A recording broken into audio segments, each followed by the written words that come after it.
अगर आपने अभी तक हमारा चैनल सब्सक्राइब नहीं किया तो अभी सब्सक्राइब करें और बेल आइकॉन को क्लिक करके हमारी लेटेस्ट वीडियोस के बारे में अपडेट। अस्सलाम वालेकुम, हमारे चैनल में खुश आमदीद। महरपोश ड्रामे का अगले एपिसोड का प्रोमो आ चुका है, जिसमें आयत को खुद से ये शक होना शुरू हो जाता है। पहले तो उसकी सास उसको भड़काती रहती है, दूसरा उसे यकीन होने लग जाता है कि शाहजहां उसको पसंद करता ही नहीं था। वो तो उसको जी भर के भी नहीं देखता, वो तो उसको ऐसे नज़रअंदाज करता है जैसे वो उसके सामने खड़ी ही नहीं है। शाहजहां की माँ ये सोचती भी नहीं है वो 3 लोगों की ज़िंदगियां बर्बाद करी होती है, सिर्फ इसलिए कि वो महरू को अपनी बहू नहीं बनाना चाहती। इसके लिए उसकी बहन को उसके ख़िलाफ़ करती चली जाती है।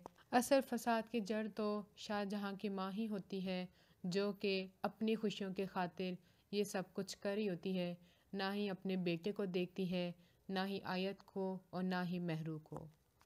लेकिन शाहजहां भी महरू को नहीं छोड़ता, बार बार उसके रास्ते में आता है, उसका ख्याल पूछता है। लेकिन आयत को ये सब कुछ पसंद नहीं आता। अपनी बहन से जाके ये कहती है अम्मी के होते हुए शादी कर लें, क्योंकि अम्मी के अलावा आपका और कोई नहीं होगा जो आपका ख्याल रख सके।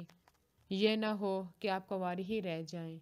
लेकिन महरू उसको चुप करवा देती है कि अपनी बड़ी बहन से बात करने की तुम में तमीज़ नहीं है, सोच समझ के बोला करो। अगर इतना ही मसला है तो यहाँ ना आया करो। आयत एकदम से बेहोश हो जाती है। शाहजहां उसको हॉस्पिटल लेकर जाता है। वहाँ पे पता चलता है कि वो माँ बनने वाली है। शाहजहां तो परेशान हो जाता है, लेकिन उसकी माँ बहुत ही ज़्यादा खुश हो जाती है कि चलो अब तो महरू का पत्ता बिल्कुल ही कट गया है। लेकिन शाहजहां